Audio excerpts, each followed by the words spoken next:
In this age of AI, leaders are scrambling for new ways to manage their most innovative teams. But here's the problem. Most of these new frameworks are built on a whole lot of hype and not a lot of hard evidence.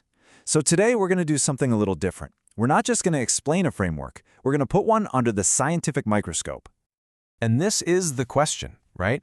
It's what almost every leader is wrestling with. I mean, the old playbooks, they just weren't built for a world where AI is basically a coworker. And that gap has led to some pretty radical new ideas, including the one we're about to investigate, a framework that claims it might just have an answer. Okay, so this brings us to a classic catch-22 that the source paper calls the evidence paradox. For a new framework to get adopted, it needs proof that it works. But to get that credible proof, well, you need people to adopt it first. It's a total bind. So instead of looking for field studies that just don't exist yet, we're going to do what the paper does. Conduct a kind of proxy evidence investigation. We're going to map the framework's core ideas back to what we already know from established science. So here's how we're going to break this down. Our investigation is in 6 parts. First, we'll unpack what this radical new framework is all about. Then, we're going to scientifically evaluate each of its 4 pillars, one by one. After that, we'll tackle the really critical problem of how they all fit together. And finally, we'll land on a final verdict in the form of a testable hypothesis. All right, let's dive right in. The subject of our investigation is something called the Honey Badger Management Framework, or HBMF for short. It's designed from the ground up to be a complete system for these new hybrid human-AI teams, especially when they're working in really uncertain environments. At its heart, this framework is built on 4 big ideas, 4 pillars. First, ultra-fast cycles, and you can think of these like sprints but on steroids. Second is governed competition, where you actually have 2 internal subteams competing on the exact same problem. Third, AI as a teammate, where AI isn't just a tool, it's an accountable member of the team. And fourth, deliberate redundancy, which is all about building in backup capacity to make the team more resilient.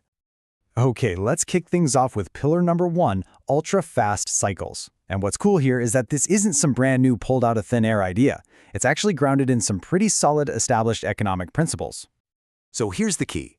HBMF uses these extremely short 7-day sprints that are totally cancelable at any time. In the world of finance, this creates something called a real option. It gives you the right to continue a project, but not the obligation. That means you can pull the plug on a bad idea super fast and super cheap. This is also backed up by something called batch size economics, which basically shows that smaller chunks of work always reduce risk and delays. So how does this stack up scientifically? What's the grade? Well, the paper gives it an A-. The economics behind it? They're rock solid. The only real open question is whether 7 days is the absolute perfect timing for every single team, which, let's be honest, probably depends on the context. All right, now we get to the juicy part. This is probably the most controversial piece of the whole framework, the competition engine. The idea is that structured internal rivalry can be a powerful driver for innovation. But does the science actually back that up? And you can see the tension right here. On the one hand, yeah, there's a potential upside. We've got stuff like tournament theory that shows competition can really light a fire under people and boost their effort.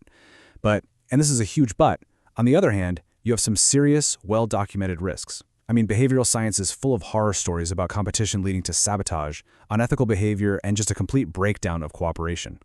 So how does HBMF try to solve this? Well, its big idea is a dedicated governance role they call the guru. And you shouldn't think of this person as a manager. They're more like a referee. Their whole job is to lay down the law. Absolutely no sabotage. They're also constantly checking in on psychological safety, acting as a neutral judge, and making sure that the 2 competing teams actually share what they learn.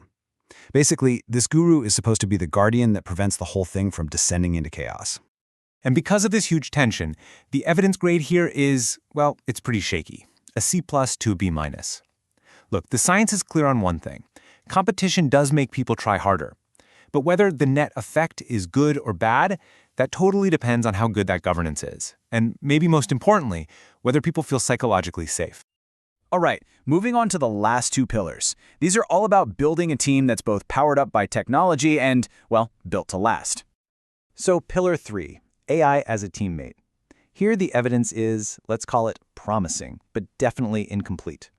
We have a ton of studies showing that AI assistants can boost an individual's productivity, especially for things like coding and writing. But here's the thing. We have almost no idea what this does at the team level. How does it change how we collaborate? What are the long-term risks to, say, code maintainability? honestly, we just don't know yet. So that lands us at an evidence grade of B. The wins for individuals, they're pretty well documented and often positive. But that bigger picture, the impact on the team as a whole, that's still a massive scientific question mark. Okay, Pillar 4, deliberate redundancy. Now this idea is ripped straight from the playbook of reliability engineering. Think about it like a backup generator. Having redundant teams or subteams means you're way less likely to have a total catastrophic failure. But, of course, humans aren't circuits. This kind of setup adds a lot of communication overhead, and boy, can it backfire if people feel like the whole process is just unfair or illegitimate. So for this one, we're looking at a B+. The core idea from engineering, super strong. But whether it actually works with real people, well, that all comes down to the nitty-gritty details of the design and if the team buys into it as a legitimate way to work. Okay, so we've looked at each pillar one by one. Some seem pretty strong, some are more conditional. But here's the twist. The real scientific puzzle here, and frankly, the biggest risk, isn't about any one of these pillars. It's about what happens when you smash them all together. The paper has a fantastic name for this, the Lego fallacy. And it's the perfect way to think about it. You can have a box of the best, strongest Lego bricks in the world, but that tells you absolutely nothing about whether the tower you build is going to be stable or just a pile of rubble. The real test is how they connect. And this is where the risks just pop right off the page. Take a look at this table. Let's just pick one, the interaction between competition and psychological safety. Best case scenario, you get a healthy sense of challenge that pushes people. But the scientifically backed risk is that competition completely shuts people down. It suppresses their voice, erodes learning, and destroys the very safety you need to innovate in the first place. And that's just one of several really dangerous interactions that could be hiding in this system. So after all that, looking at the pillars, looking at the huge risks of integration, where do we land? What's the final verdict? What should you, as a leader, actually take away from this? All right, here's the bottom line. First off, HBMF is a coherent framework.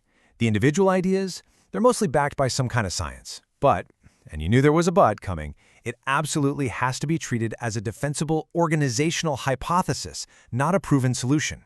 The number one uncertainty is the integration of these parts, and its success or failure is going to live or die based on the quality of that governance and the psychological safety on the team.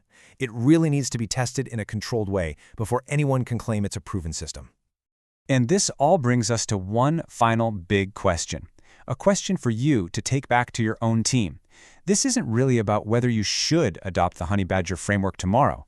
It's about asking something much more fundamental about your own culture. If you look honestly at your team, at your leadership, could you guys really survive governed competition?